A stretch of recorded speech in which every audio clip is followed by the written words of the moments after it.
Kalooban ba ng Diyos na lahat tayo kailangan may pananampalataya? Alam ninyo, maraming dalangin ginagawa ang lahat ng mga tao. Ngunit hindi lahat ng mga tao tumatanggap ng mga kasagutan ng kanilang dalangin.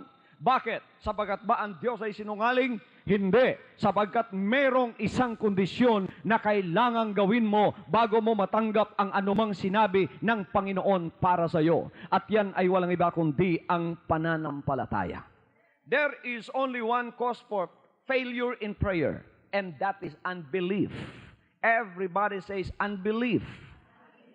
Pastor, I think I don't have unbelief because I believe God when I pray. But still, I don't receive the answers to all of my prayers. Mga kapatid, akala ninyo kung minsan may pananampalataya kayo, ngunit kung talagang sisiyasatin natin, wala pala. There was one example when I was pastoring in the mountain. That there was one guy there when I preached about faith. Pagkatapos sinabi niya, subukan ko nga itong pananampalataya ko. Sapagkat sinabi ni Pastor Kibuloy, if you have faith as big as that of a grain of a mustard seed, you can command this mountain, mountain be thou removed and be thou cast into the sea, and it shall follow every word that you have said. Pagkatapos sinabi niya, ang nararamdaman ko sa sinabi ni Pastor, ang pananampalataya ko, hindi lang kasi laki ng butil ng mustasa, kundi ang pananampalataya ko sa mga sandaling ito, kasi laki ng butil ng santol. You know, a grain of a mustard, I think that is the smallest seed. Napakaliit niyan. Sinabi niya kung meron kang ganyang kalaking pananampalataya, mautusan mo yung bundok at sabihin mo lumipat ka doon sa dagat at ito ay kanyang gagawin.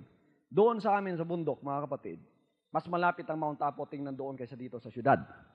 So tumayo siya, hinarap niyang Mount Apo at sabi niya, susubukin ko yung sinabi ng Panginoon. At sa pananampalataya kung ito kasing laki ng butil ng santol, walang imposible. Kahit itong Mount Apo, lilipat ito.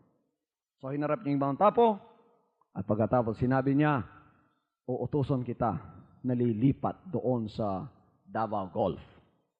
So, hinarap niya, pumikit siya, at sinabi niya sa pamamagitan ng pananampalataya kung kasing laki ng butil ng santol,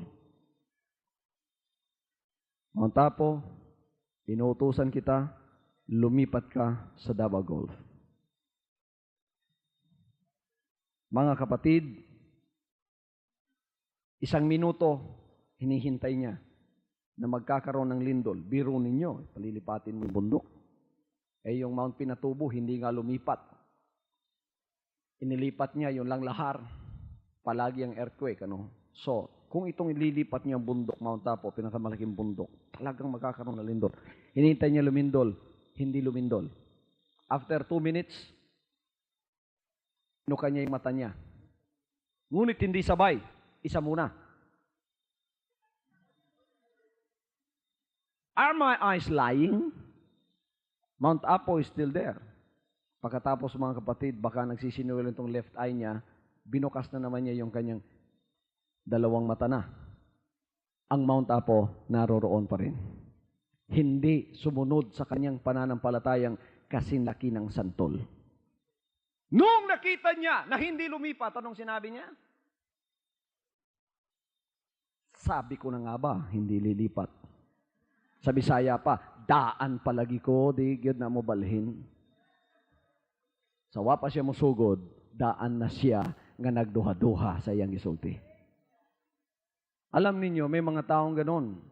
Pagka nanalangin sila at hindi nila nakita kaagad-agad ang resulta sa pamamagitan ng kanilang 5 senses, kaagad-agad nagbabago ang kanilang isip at sinasabing, sabi ko na nga ba, huwag ninyong sabihin sa Panginoon ang salitang, sabi ko na nga ba.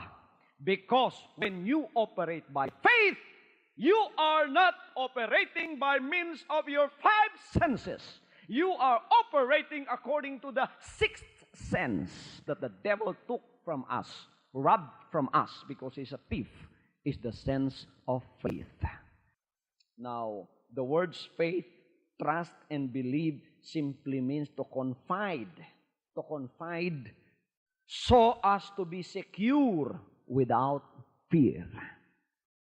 To flee for refuge or to take shelter to put in, to stay or rest on, to rely on, to believe, or to take one at His word.